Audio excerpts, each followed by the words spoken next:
警察官になる、消防士になるとか、ね、だって、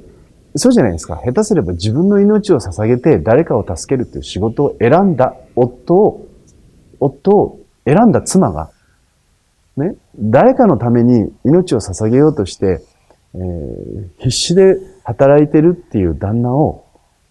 たかだか誕生日ごときで、子供のベースボール大会ごときで、ね、そこに来なかったわね。あなたはいつもそうねって責めるんだったら警察官と結婚するなっていう話です。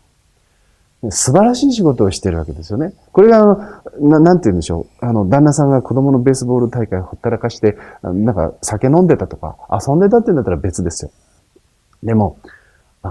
もし、これで子供のベースボール大会にパパは来なかったというんであれば、あなたのお父さんは、ね、ベースボール大会には来なかったけど、あなたがベースボール大会で一生懸命プレーしてるのと同じように、お父さんは誰かのために一生懸命戦ってるのよって、お母さんが言うべきなんです。それが母でしょ。でもそれをしないで、パパは来なかったとかって言って、妻失格ですね。で、そういった、なんかこう、いろんな、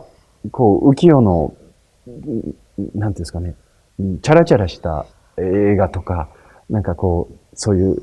話とか、なんか、そういったことに、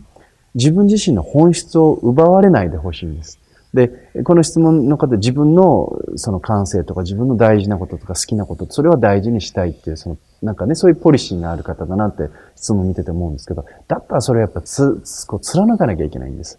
で、今本当男性がね、弱いって言われる時代になったって言われるんですけど、男性が弱いって男性の責任もありますし、女性が真の男性っていうものを見る目がなくなっているというところもあります。ですから男性が金を追っかけ始めたらおしまいですよ。男性が権力とかね、地位を追っかけ始めたらおしまいなんです。男性が女のケツを追っかけ始めたら、ごめんなさい、女って言い方、女性のお尻を、追っかけ始めたらおしまいなんです。男性っていうのは、その人をお金が追っかけてこなきゃいけない。その人を地位が追っかけてこなきゃいけないんです。その人を女性が憧れてついてこなきゃいけないんです。そういう人になってほしいんですね。で、そういう人になる。気がついたら、当然お給料も余力も出てきて、家族っていうものも当然大事にしていくっていうことが、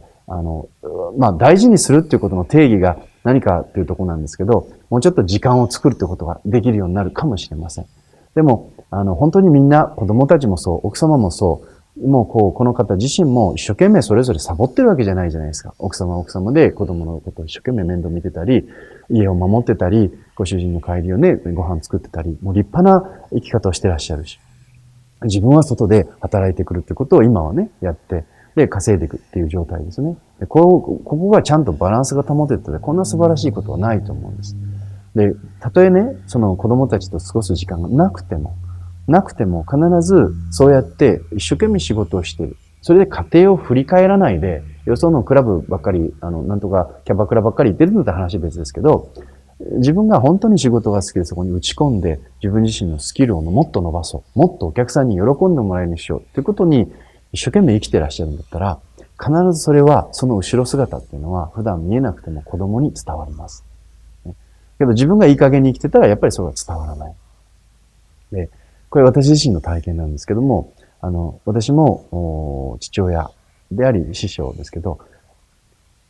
一度も家族揃ってみんなで旅行するっていうこと小さいうちはありませんでした。ね、で外食すらありませんでした。で、私の父親は、東京で大学の先生をしてて、大学を辞めて、お坊さんになって愛知県の、今の私がいるところに来て、で、自分で起業して、お坊さんやりながら、幼稚園を作って、で、ずっと働いてきた人なので、もう夏休みとか、今でも思い出すんですけど、夏休みとかに、なんていうんですかね、僕らって私と兄弟が、兄貴と妹がいるんですけど、僕たちが布団に入って夜寝ると、母親と父親の口喧嘩してるのが聞こえてくるんです、声が。で、寝たふりしながら聞いてると、何かというとですね、やっぱりね、女性ですね、母親も女性なので、お盆とかお正月ってお寺一番忙しいので、みんながお父さんたちにどっかに遊びに連れてってもらったっていう時に、僕らは遊びに連れてってもらった経験がないんです。で、夏休みの思い出っていう絵を描こうとして描く宿題があっても、潮干狩りに行ったとか、どっか遊びに行ったとか、ね、なんか、虫取りに行ったとかあるんですけど、そういったことを、どっか遊びに連れてってもらったって思い出は書けないんです。ないから。代わりに衣着てお盆の手伝いをってずっとお経を読んでたりとか、そんなことで毎年過ぎていったんですけど、そのことによって父親を恨んだりとかっていうことは一切ありません。お父さんが一生懸命働いてるっていうのは分かってましたから。で、もう多分、ゲームもなかったしね、兄弟喧嘩する以外は、父親母親とそんなに遊んでもらったってそんななかったですね。ただ、ちょっとこれは提案なんですけど、ぜひもしやるだったらやってみていただきたいんですけども、私たちが兄弟ですね、学校行くようになって、まだ、小さい時です。学校から帰ってくると、父親も母親も家にいないんです。忙しくって。誰もいないんです。で、そうすると、うち帰ってくると、いないんですけど、お腹空いたなって言ってね、で、妹とかと一緒にこう、なんか食べるものないかなって、そしたら机の上にこのメモが書いてあるんですけども、このメモにですね、ちょっとお父さんとお母さんが忙しいから、留守にしてるから、で、留守の間ね、泥棒さんが来たりとかね、いろいろするかもしれないから、ちゃんと、宿題をやって、で、家を守っといてくれって。泥棒が来たらちゃんと守ってくれ。お客さん来たらね、こうしてやってくれって言って。で、お父さんお母さん帰ってくるまでに、ちょっとやっておいてほしいことがあるので、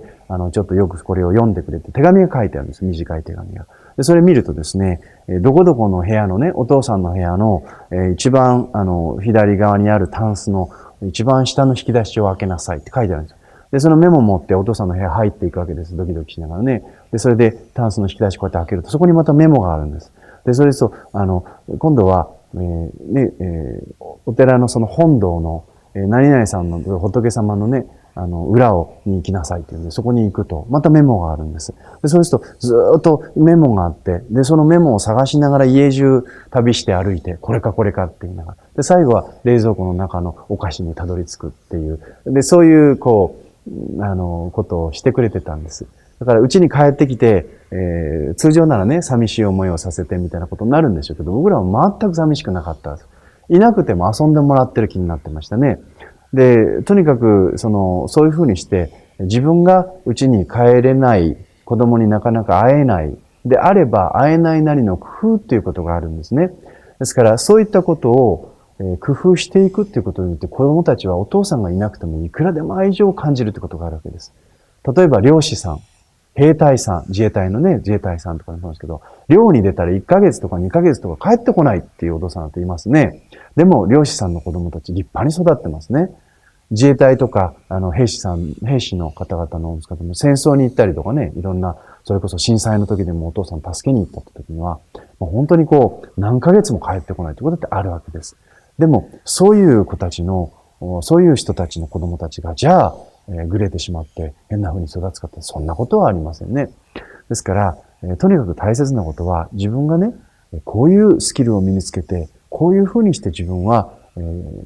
お客さんに喜んでもらえるって、そういう人に、そういう、働き方をしたいんだっていうことを、常に奥さんとか子供たちに言って聞かせるっていうことです。だから必ず子供たちもそれを目指すようになります。その上で、もしね、家族も大事にしたいなという気持ちがあるのであれば、いずれそうやって一生懸命働いていらっしゃれば、必ず、